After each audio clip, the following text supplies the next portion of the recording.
Hello, my fellow readers. This is I, Dark Symphony 777, with the third part of the OC tier list that I'm doing for fun because I'm bored and I need content. Content.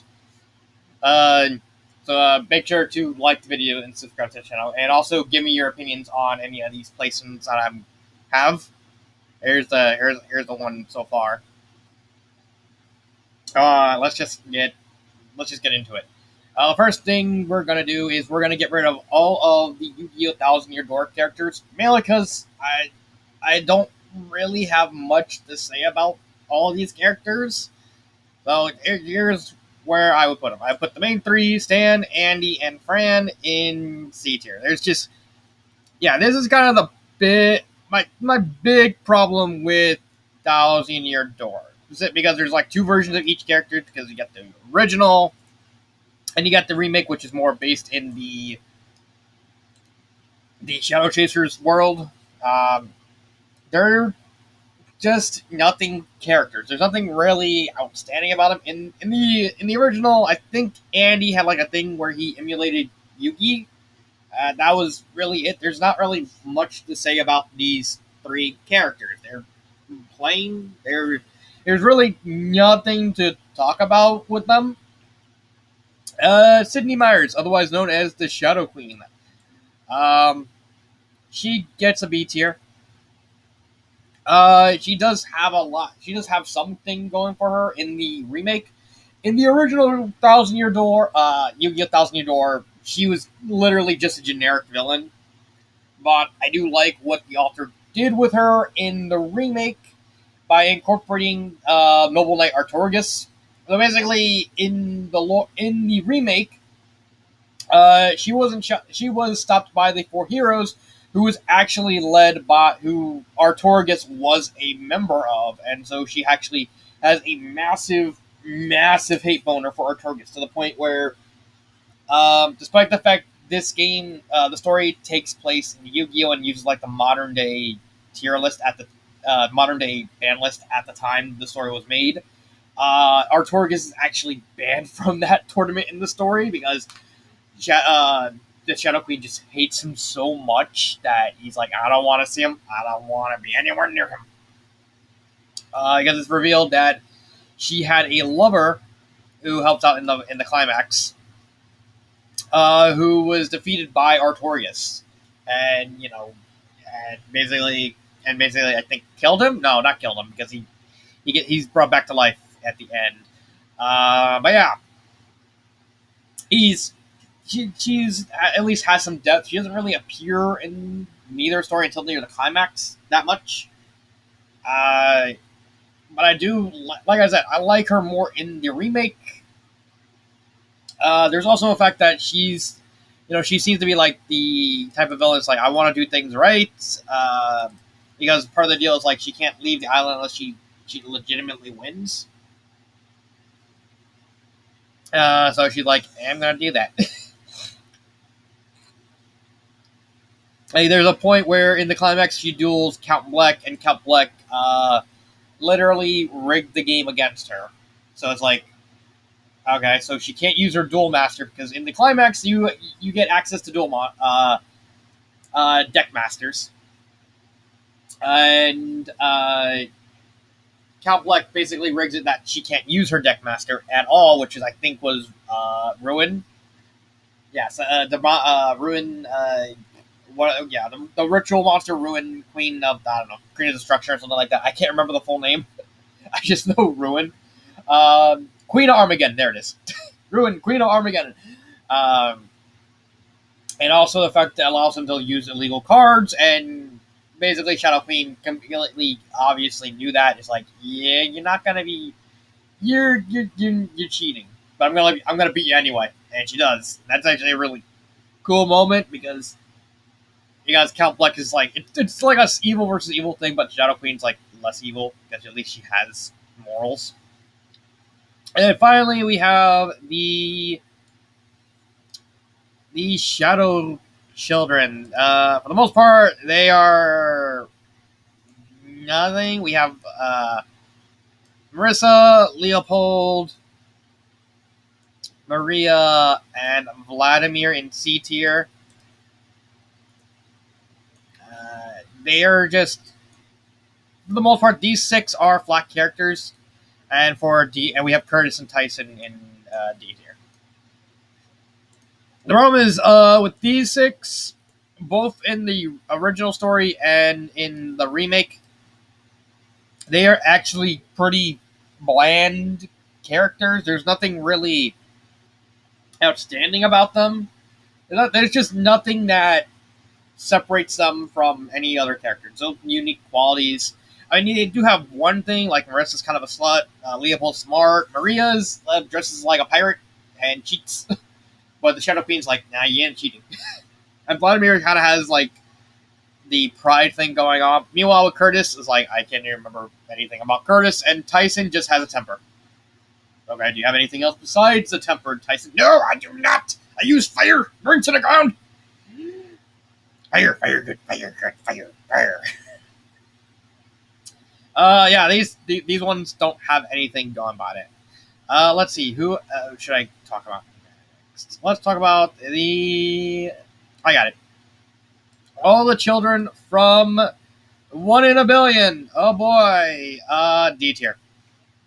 I'm sorry, I'm lumping all of them together because they're all bad. So, in 1 in a Billion, all the main characters have kids. Okay, so it's the finale of a 4-part Kim Possible series. All the kids and it's like, oh, okay, that's fine. And if you actually watch my review of that fan fiction, you realize I said it's like there was a very weird reason why I didn't finish that story, and then I got to the children. It's like, oh wait, that's why. These children are complete utter brats. There are no redeeming qualities. They actively hurt the quality of the story. They're randomly inserted for like political means because of the whole thing. Like, oh, your parents are black. What? There's nothing, no reason to even bring that up. Why do you bring it up? None of them get any, none of them learn any lessons. So basically, they get they're complete horrible people who constantly bully everyone around them, except for their parents, because they're their parents, and they just escape any sort of punishment. Like, oh, because we learned from these super geniuses and martial artists, that means we can get away with literally everything. And that's that, and oh, our mommy's like the police chief of a special task force, which means we can get away with anything. And she goes like, I'm gonna let you get away with everything. It completely sinks the second half of 1 in a Billion. That's why I said, once you get to the wedding, don't read anything past it. They're that bad. They're just that bad, because once these are introduced, yeah, good luck finishing this story without face palming 20 times. Let's see, who's yes. Who's next? Who should I pick next? Let's do the 3 Mega Man Iris characters. So we have Sharon, Darren, and Professor Ross. So for those of you who don't know, Mega Man Iris is an alternate timeline version of Mega Man X. Basically, instead of Iris dying, Iris from Mega Man X4, Iris goes to sleep, and then she wakes up hundreds upon years later with the events of Mega Man Zero, Mega Man ZX, and Mega Man Legends never happening. So those game franchises never happen. And Iris basically just teams up with Professor Ross, who's this eccentric old man. He's all right. All 3 of these get a C tier. The problem is they're the type of characters that they're good for what they are, but they don't really offer much about the story. Professor Ross is an exposition guy. He's good for what he does. We have Sharon, who was actually a really cool character. The problem is her character is pretty flat. She's a hothead. She was actually built as a sex droid Yeah, I'm serious. And she was stuck on an island, and she managed to get away from the person who was abusing her. But he installed a fear of hydrophobia in her. So both of these have like phobias. Like Sharon has hydrophobia, Darren had pyrophobia. And what happened was Sharon, Sharon kept trying to skip the island, but it was an island. It was surrounded by water, and the guy installed a fear of hydrophobia in her by constantly saying that once she goes in the ocean, she'll start a circus, she'll break down, she'll die. And when she finally overwhelms and kills, I believe, kills the owner. She actually has to willingly go down underwater and walk miles in like the deep ocean.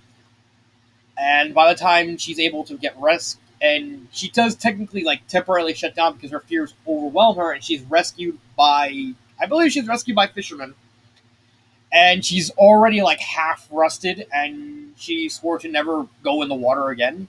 She does have a nice moment in the story where she beats up Launch Octopus and slightly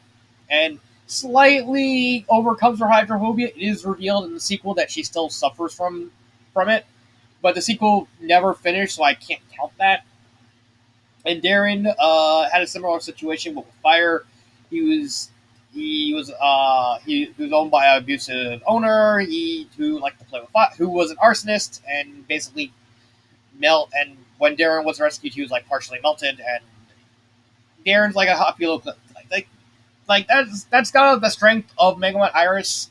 Is Sharon, Darren, and Iris, they technically all play well with each other from a written standpoint. They all have the author wrote them all by just making them friendly and all fun. I gotta actually read Mega Man Iris again because I gotta read it again because I think maybe Sharon and Darren's character maybe go up and down. Perez Ross is just an exposition guy. He's just there to explain the lore and the world that Iris is kind of stuck in. Oh, there's that. So let's go. Who's next?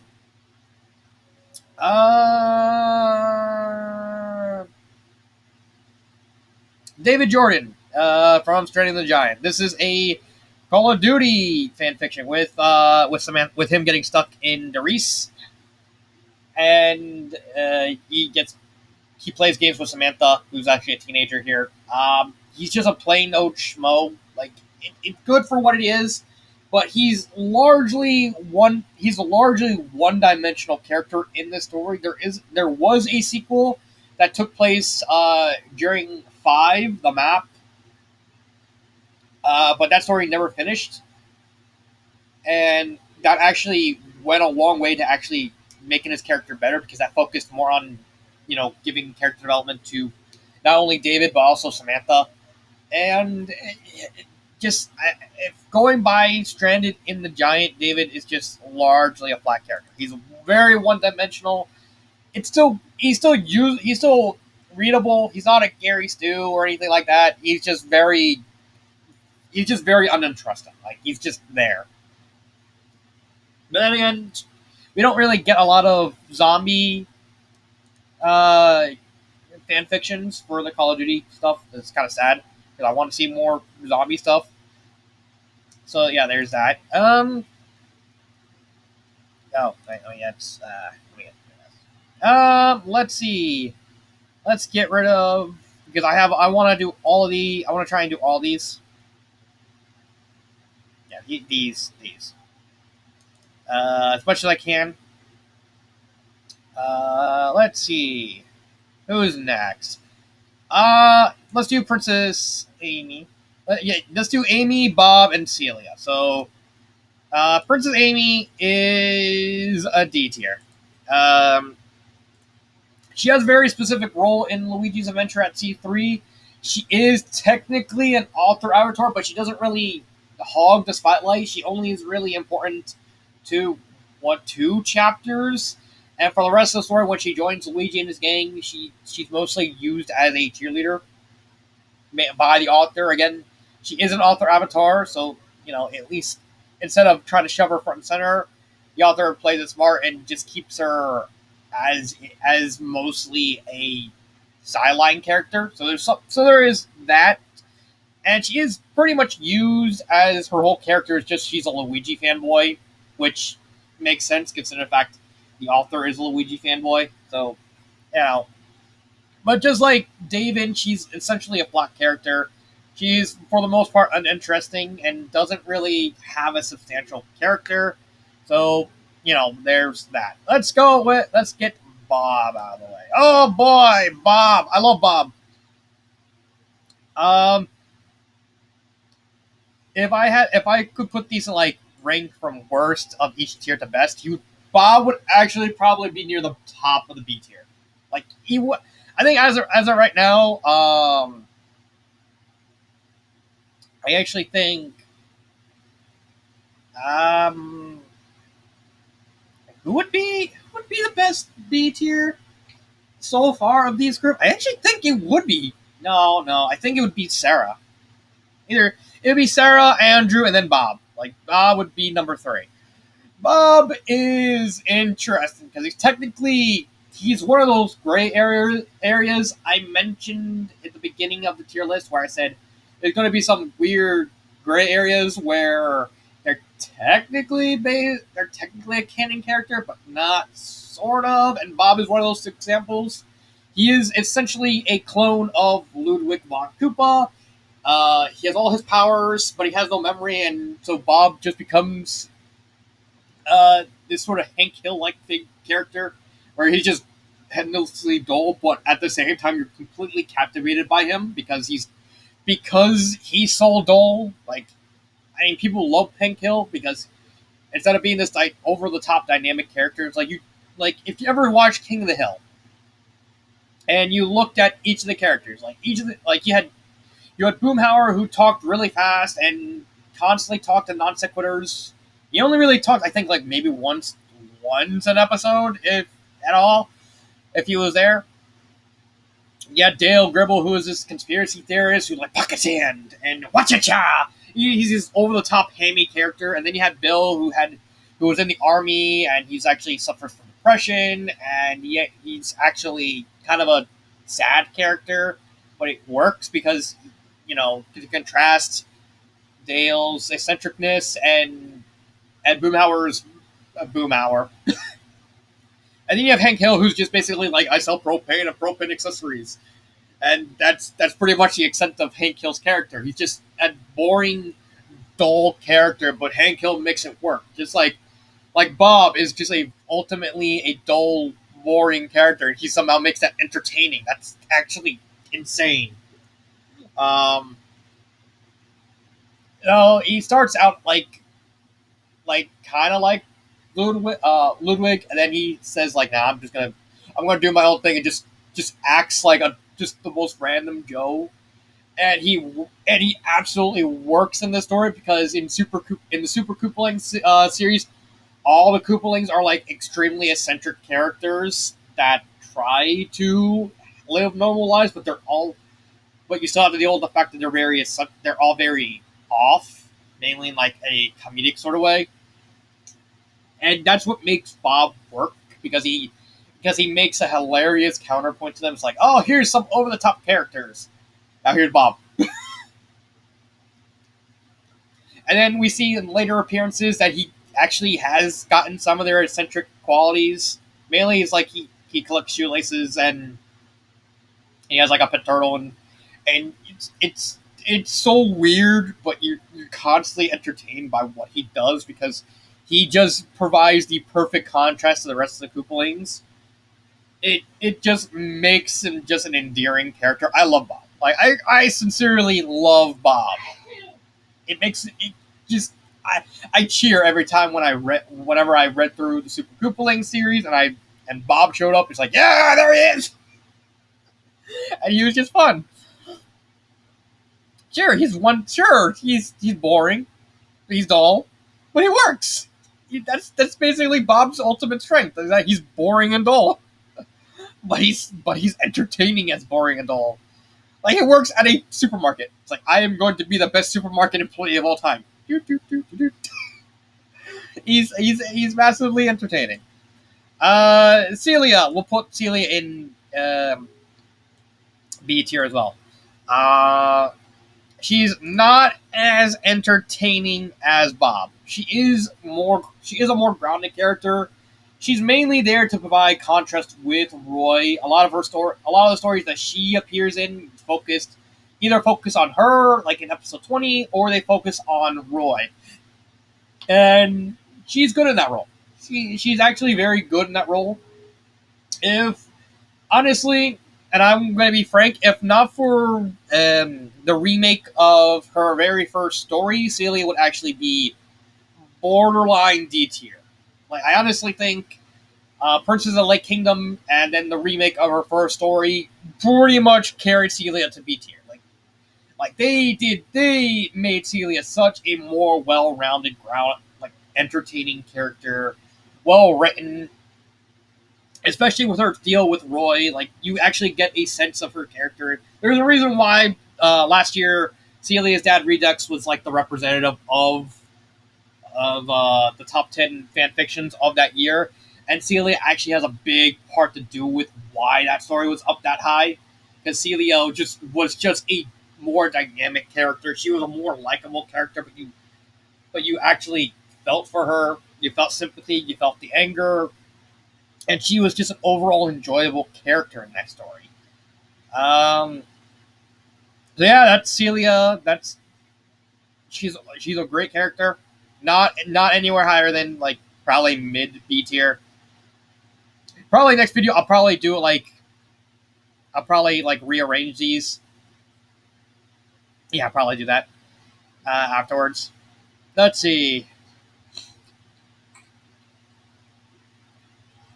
Let's see. Oh, let's do. Let me see how long time it is. All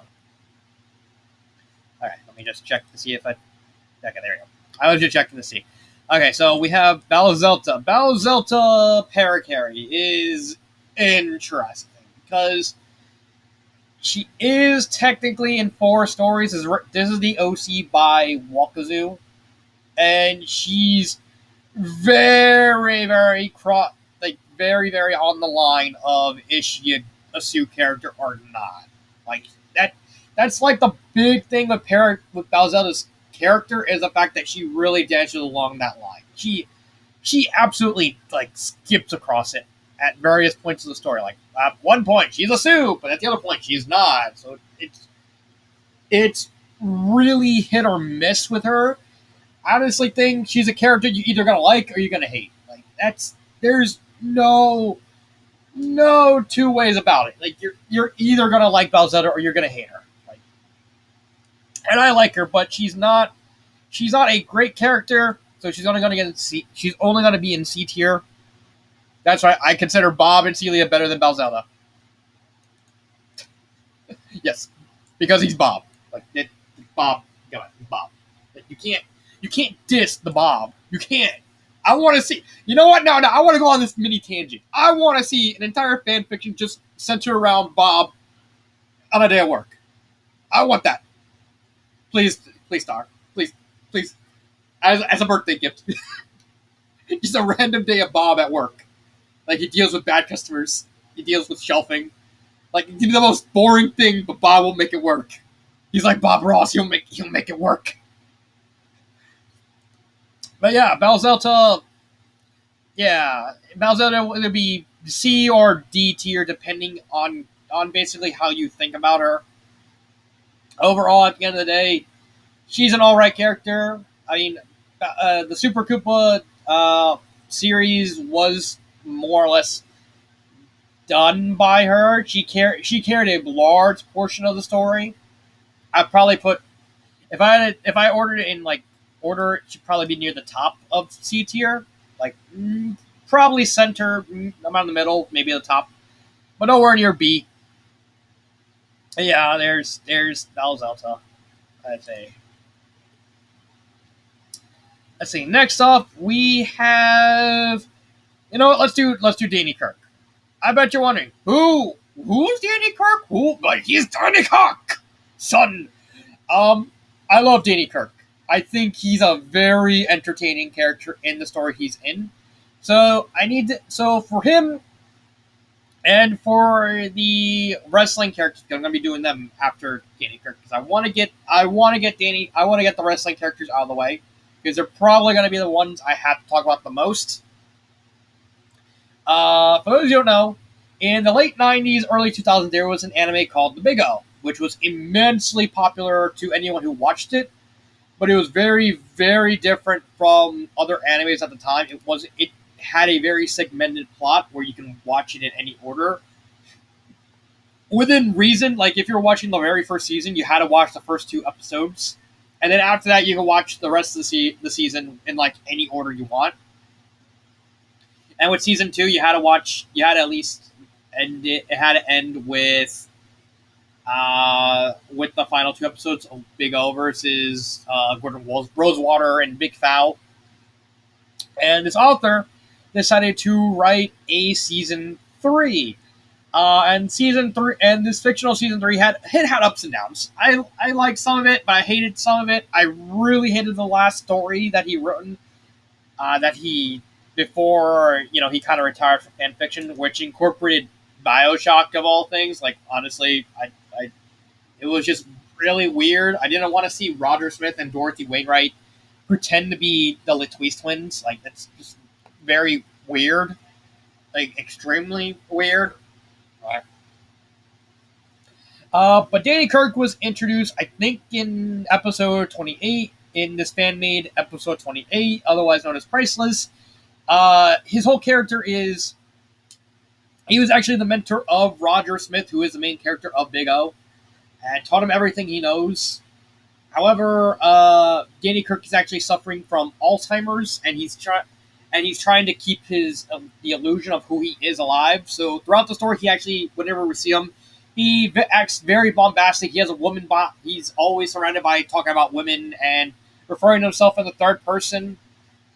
And in Big O, memories are like the most important thing because the whole plot of Big O is that 40 years ago, everyone's memory went away, and people are trying to rebuild themselves and try and figure out who they are, what they are, where they went, and everything in like a random city called Paradigm. And so memories are probably the most important thing to the people of the city. And when we're first introduced to Danny Kirk, he's just a really bombastic guy. But at the end, we find out the truth that he's literally only acting this way because he's just desperately trying to keep his memories as long as possible because he knows that sooner or later he's eventually going to forget who he is, and he desperately doesn't want that. And to the point where he's willing to let himself die or anything. Even telling Dorothy that if he forgets himself to pull, I can't remember if it was Dorothy or Roger. He gives him a gun and says, when he loses memory, just pull the trigger. Just do it. I rather die who remembering who I am than dying than living on who I'm not.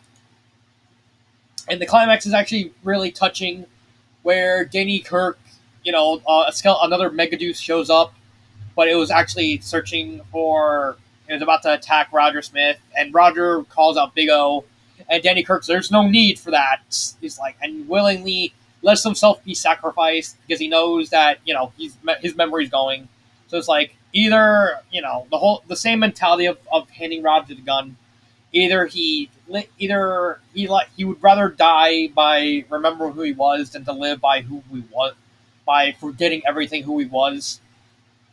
And then the Megaduce actually fixes his memory, and Danny actually remembers everything that happened past 40 years, and and promises Roger that he'll be back to tell him if he's able to find what happened and is able to see if it's the truth. And he ends the whole thing with like cheering his name, like Danny Kirk, as he leaves to the desert. He's actually a really entertaining character, and for what he is, he's probably the best written original character from those series of stories. Danny Kirk gets a solid A tier, but he's bottom of A tier.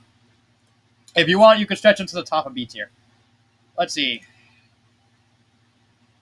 Let's get these four out of the way. I want to get these four out. The Storm, Buddy Rose, Jason, and Azrael. Oh boy. Oh boy, oh boy, oh boy.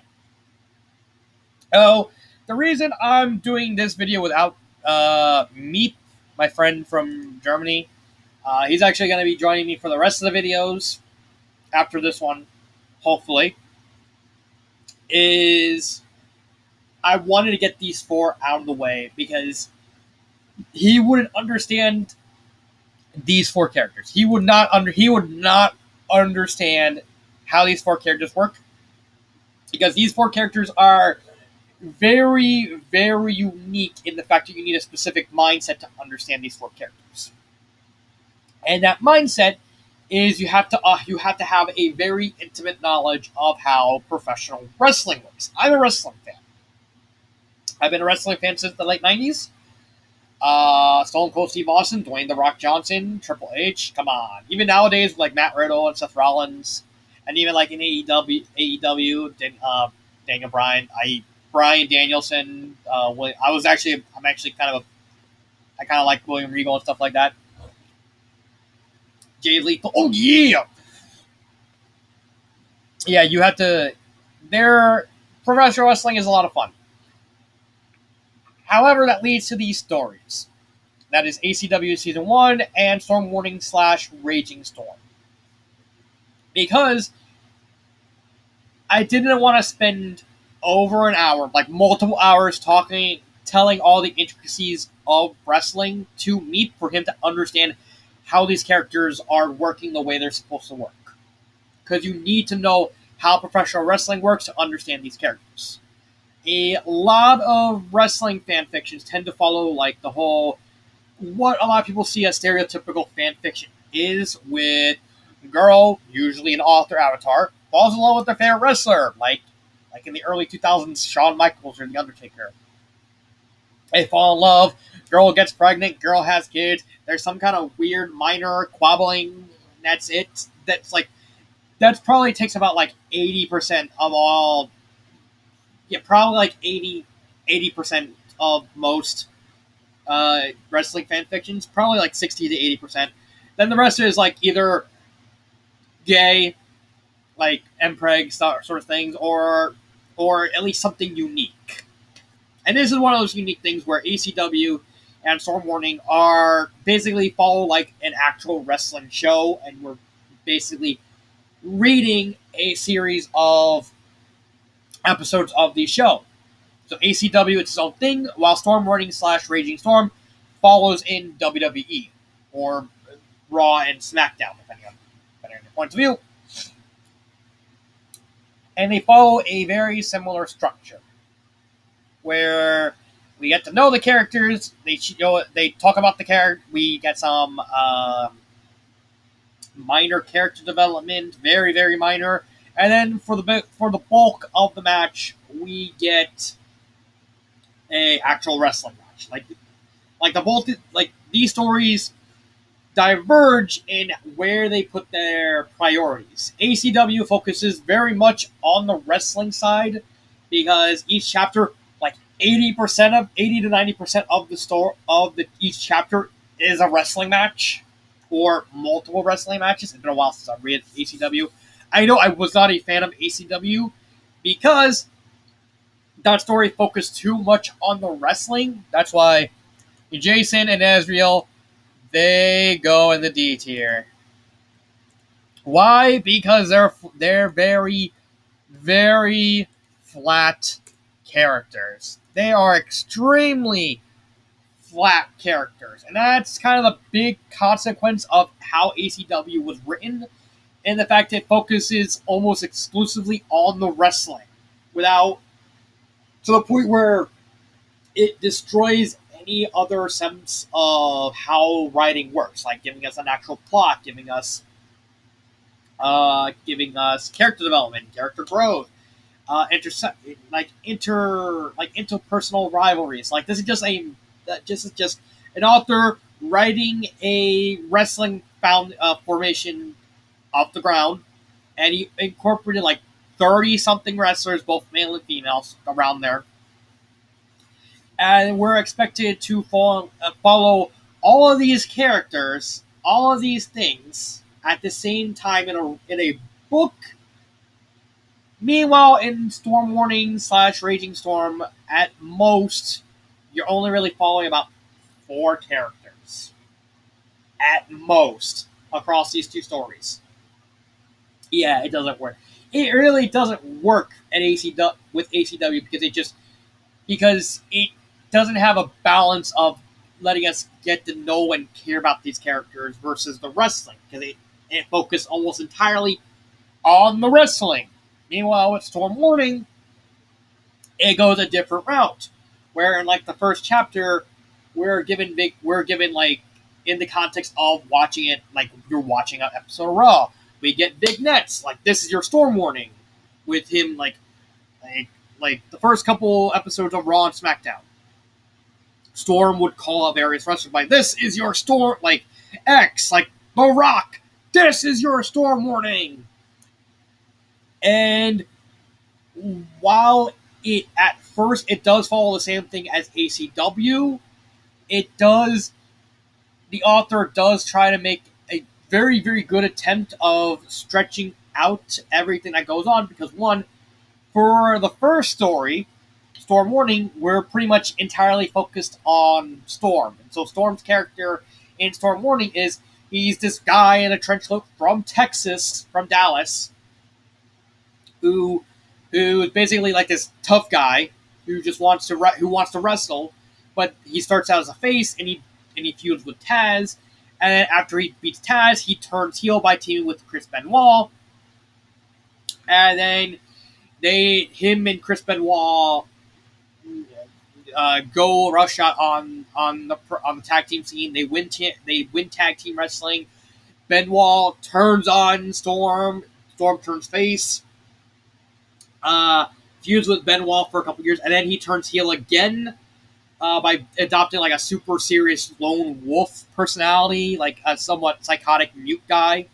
He doesn't want to owe anyone any apologies. And then near the end, he adopts a face persona by falling in love by saying he loves Texas.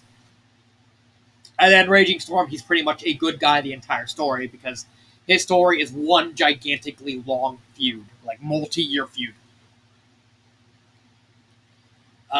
With Buddy, not multi-year, multi-month feud with Buddy Rose. And that sort of thing, Meek would understand. It's like, wait, you're saying he starts as a good guy, becomes a bad guy, then turns into a good guy, then turns into a bad guy, then turns into a good guy again? That don't make no sense. And I would actually agree with him. But since I know how the wrestling tropes and all that works, it makes perfect sense. And a lot of it is due to the personality that the author gives to Storm over the course of these 2 stories. Like, we get to know in the sequel, we get to know his backstory. He was someone who's very passionate with wrestling, and kind of got suckered into joining Billy Rose's group, where Billy Rose completely and utterly abused him for years. And unlike the rest of them, he couldn't break Storm, because Storm wanted to prove that he was tough. He wanted to prove he was very passionate about the business, and so he joined WWE to get away from Billy Rose. And there's a big character arc in him where he gets like super super angry whenever Billy Rose comes out, and he kind of becomes a sort of Stone Cold Steve Austin-esque character, where he just attacks anyone, because if they're in the way of him getting his hands on Billy Rose, he's gonna kick their asses. And Storm is just a really, really great character. That's why Storm. Actually, I'm going to put Storm in the S tier, because now that I think about it, a lot of what makes Storm work as a character is the fact that he's written under the frame of how a wrestler works. So he goes through various turns. He goes through various personality changes, like his gimmick changes from random guy to super intensive bad guy to super intensive good guy, then lone wolf, then Texas loving rant, like a guy that just happens to love Texas, and then in the sequel he gets like a serious anger problem and becomes like somewhat psychotic and he's a great character. Would recommend Storm Warning and Raging Storm to anyone if they know how wrestling works. Billy Rose. Oh boy, Billy Rose is very very interesting because Billy Rose as a character would really only work in a wrestling story. Why is that? Well, Buddy Rose, his whole gimmick, he's a very gimmicky character. Like, if you don't know your history of wrestling, wrestling started out as a carnival thing with like Tootsmon and the Diamond Dust Trio, and then we had, and then I think in the 1930s, we're introduced to this character named Gorgeous George, who was very different because all the wrestlers at the time they only had one gimmick, like tough guy, and then you had Gorgeous George. He came in with this powdered wig. He had makeup. He had perfume. He dressed in a robe. He strutted. He cutted. He made everyone mad. He was a heel for heel's sake, and he didn't care who mattered. Who didn't care who saw him like that. And that was the point. Storm is supposed to be a face, heel, face, and then tweener, while Billy Rose is like a full-fledged heel. So, Buddy Rose's whole story is he created a promotion in California, which was like supposed to be like a Western version of ECW or Extreme Championship Wrestling that was on the West Coast. Or if you want more modern day comparisons, probably like Combat Zone Pro Wrestling or Guerrilla Pro Wrestling. It was a very, very deathmatch style wrestling where there's like blood and glass and barbed wire everywhere. And Buddy Rose was and not only did Buddy Rose run the entire organization, he made himself his champion, which is like nepotism. That's like a very real thing in professional wrestling. He made himself champion, and he also used his power to abuse every other wrestler underneath him. Like he would abuse them, and he would break them. He couldn't break Storm, and eventually, word got out to what happened. I believe in the story was word eventually got out to the police department, like outside bodies like police, and they started investigating Buddy Rose's wrestling organization.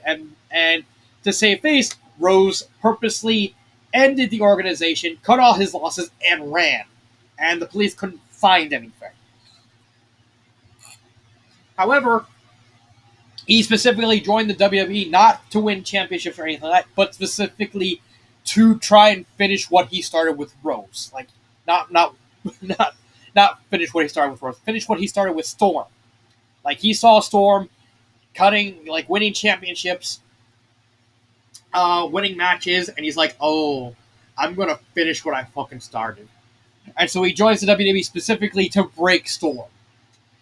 And his whole thing is, he's this Adonis-like guy, has a very chiseled face, fancies himself as like a man of honor, but runs away whenever anyone gets his hands on him. Which kind of like the worst part about him, because I really like the idea of him purposely running away from Storm, because it's just, oh, he's trying to make Storm worse, get him fired and stuff like that by purposely running from him, so that way Storm acts out more and more and more. But instead, Buddy Rose turns into like the stereotypical chicken shit heel. For those of you who know, in wrestling terms, a chicken shit heel is usually always a guy with a very punchable face. Like, if you watch wrestling right now, just look at The Miz.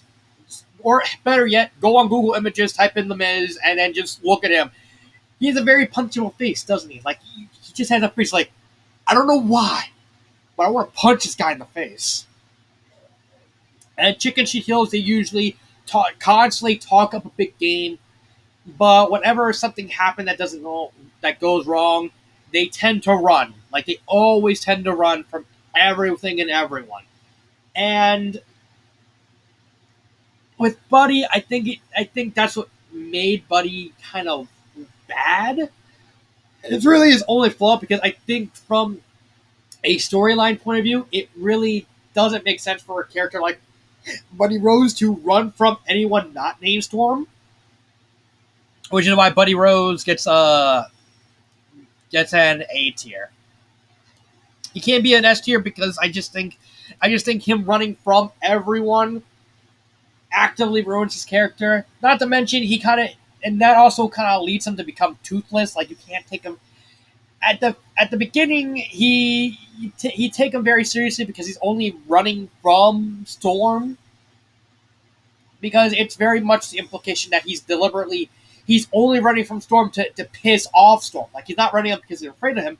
He's running from Storm because then Storm would act out more and more, thus making everyone kind of want to be away from him, like afraid of him, like they lose contact with him. But then the author devolves him into like the chicken shit heel, and you can't really take him seriously anymore. And hence why the climax of that second story is Hell in a Cell, and the author went overboard in delivering on that story. Overall, I like Buddy Rose. Storm is a freaking amazing character. You can't deny that. So let's see where I'm at now. Okay. Let's get these last 1, 2, 3, 4, 5, 6. Let's get these last 7 characters out of the way. Which one? Kip from Lupigari by Kiara no Yunochita. A D tier. Like she would be top of D tier. Like out of all these, yeah, she would definitely be top of D tier. She does have a thing going on with her by her slowly getting multiple personality disorder, but at the end of the day, there's just not enough content of the story because the story is really, really short. So there's not really a lot to latch on with Kit's character. There was, I believe, a sequel, but Kiara, I believe, lost her password, and so she can't really continue updating the sequel, which is kind of sad, because I would like to see how that went. Maybe it might have bumped her up to see, who knows. But as it stands with just Lupigari, there's just not enough, the story's just not big enough or deep enough to really get behind Kit as a character, besides a very basic understanding. Let's see. Light from Only a Girl. He's a C tier. He's just like Bob in that he's just a normal kid, but Bob does it much better.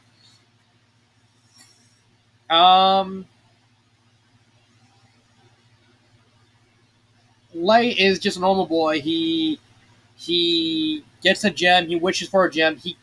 Crystal from Star Fox pops up in his bedroom. The first story, he's very much a somewhat flat character. He's not that interesting. A lot of his character growth and character development is actually from the second and third story of the trilogy, because that carries the lion's bulk of his character. Because the first story is more interested in trying to develop his and Crystal's relationship, and so that kind of leads Light to become a mostly static character. Meanwhile, in the second and third story, we get a lot of character. We do get character development from him. We do get character growth from him. He's a much more dynamic character. Not enough to push him to like B tier, but probably I would say near the top of C tier, C plus sort of thing. And he's an interesting character. Serrata from Octocolors. She is a B tier.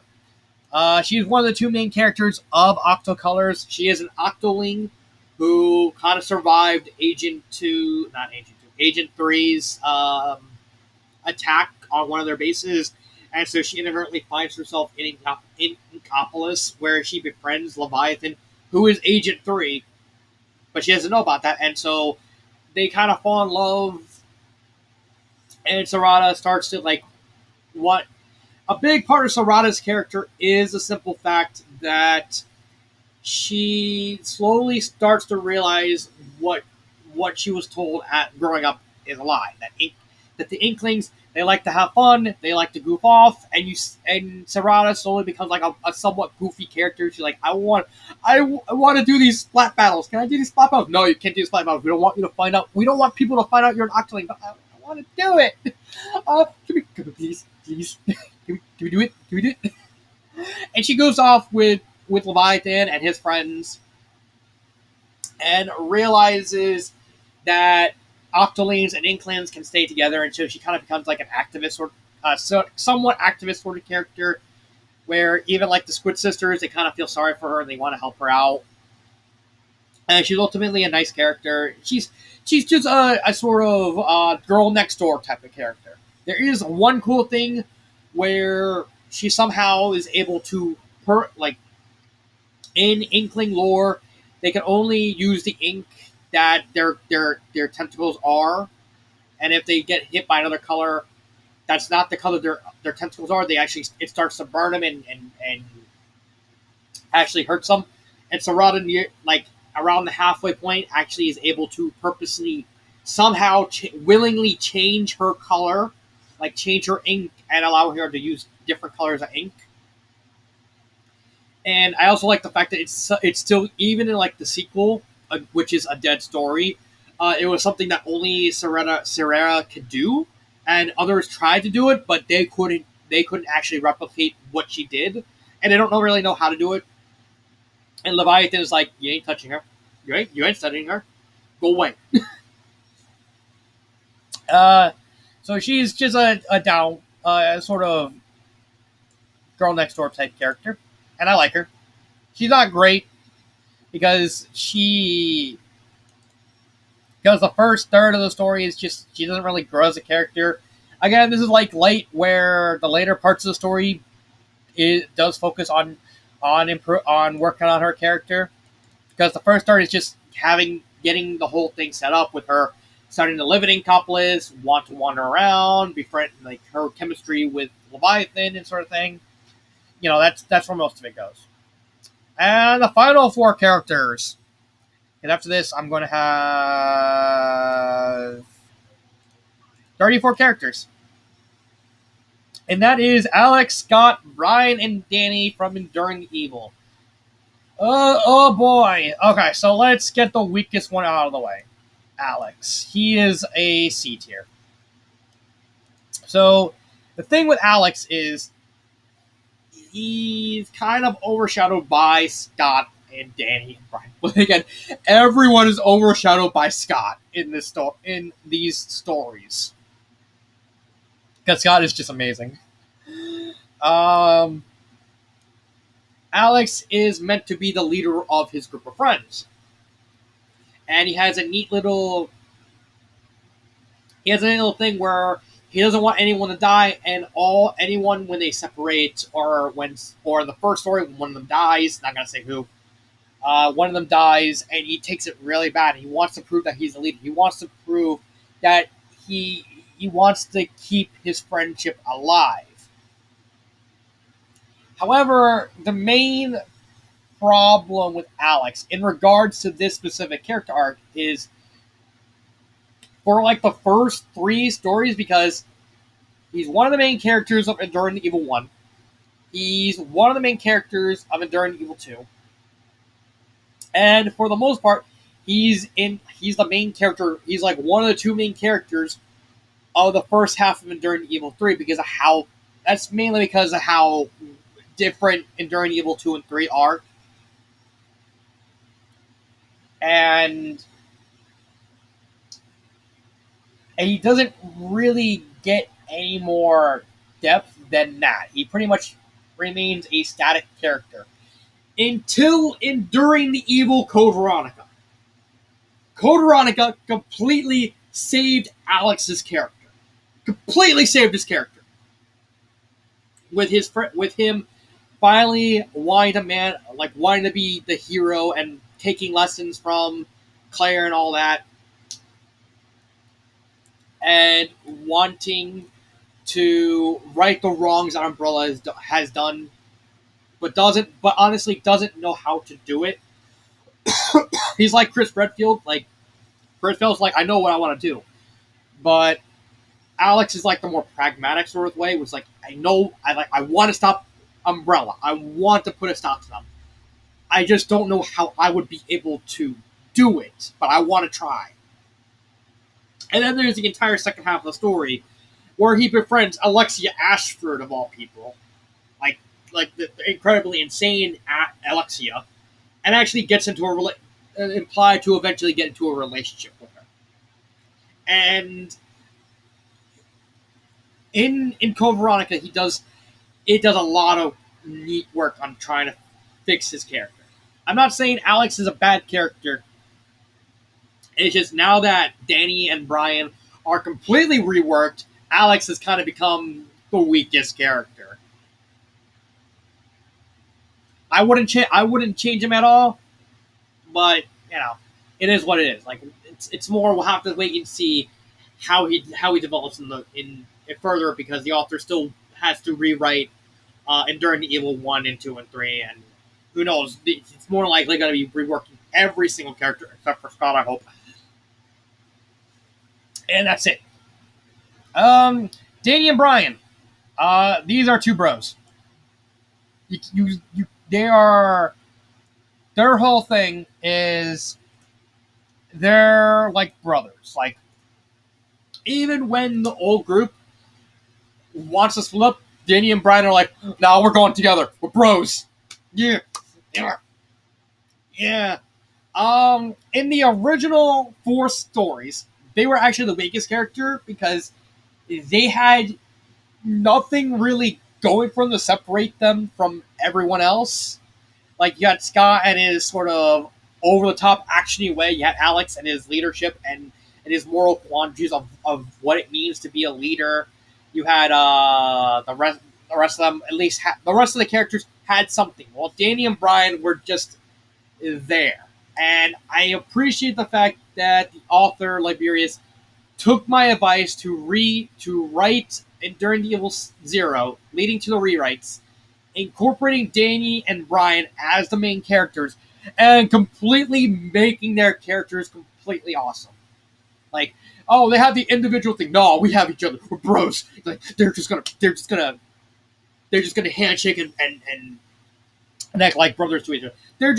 They're like they're the ones that known each other the longest. And they kind of, whenever one's kind of confused, they just go default to the other. It's like, got any ideas? I got one.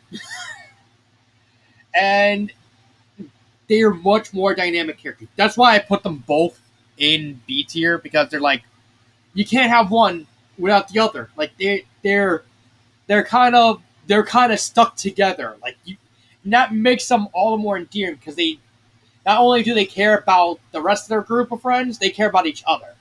Like a brotherly love sort of thing. Like, I love you, brother. I love you. Like me and my friend and me and another friend. We're like, brother, yeah, brotherly hug. Sort of deal. And they're really entertaining characters. Like, if you want to read Enduring the Evil series, you read it for these two.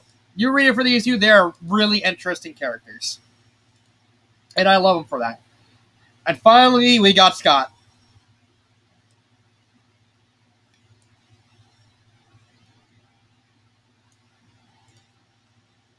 Scott is okay. Now, pros and cons about Scott. Con: he is largely a flat character.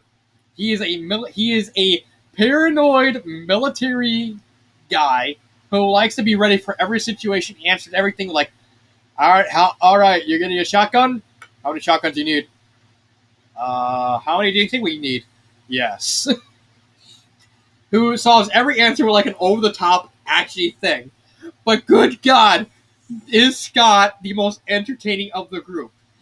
When I read Enduring the Evil the first time, I read about Scott. I'm like, is this guy just kind of inspired by Burt Gummer and just said, I'm going to make Burt Gummer in a zombie apocalypse? Because everyone loves Burt Gummer. He's the guy that's like, all right, how much DACA do you need? How much DACA do you want to give us? How much DACA is worth World War One? A lot of DACA. I'll give you that much. Oh God, I love Burt Gummer. and I was just massively entertained by Scott as a character. From a pure character standpoint, has the weakest character. But the reason I love Scott so much is because he's just an over the top military man who just wants to blow things up. He wants to blow ship up. He wants to use DACA. He wants to punch it. He challenged Nemesis to a fist fight. Like, come on.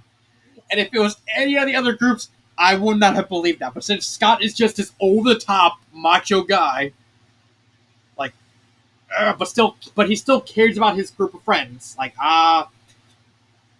yeah, let's do that. Like, to the point where everyone's like trying to default to Scott for leadership, but Scott's like, nah, default to Alex. I trust him more as a leader. And the way Liberius wrote Scott in a very incredibly realistic way. Like, even when he fist fought Nemesis, yeah, it's over the top. Yeah, it doesn't make sense from a lore standpoint, but good God, was it entertaining, and the author also made it work by having Scott mostly use out like the resources around him to be able to outsmart that thing. My throat hurts. To be able to outpower Nemesis by outsmarting him, like how he beats Nemesis outside of St. Michael's Tower, was instead of like pounding him to death, he's like trying to punch him and basically outspeed him. He sees the crashed helicopter with the broken propeller right out. He's like,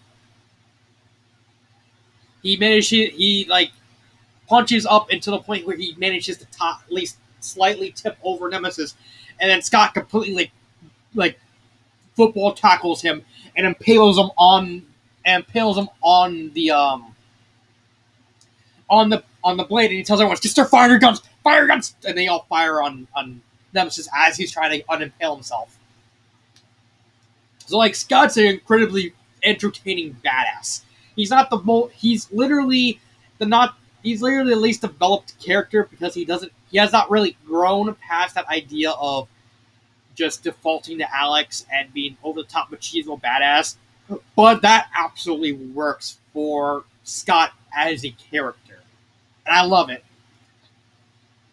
I can't wait to see more of Scott. I swear to God, Liberius, if you watch this video and I find out you kill Scott, I will find you. I will find a settlement and I will slap you with it. So that is the tier list so far. Next time I'll put on putting these in order from strongest to weakest. And we still got 30. I still got 30 characters left. Oh boy. Oh boy. I'll see you next time. Have a good day.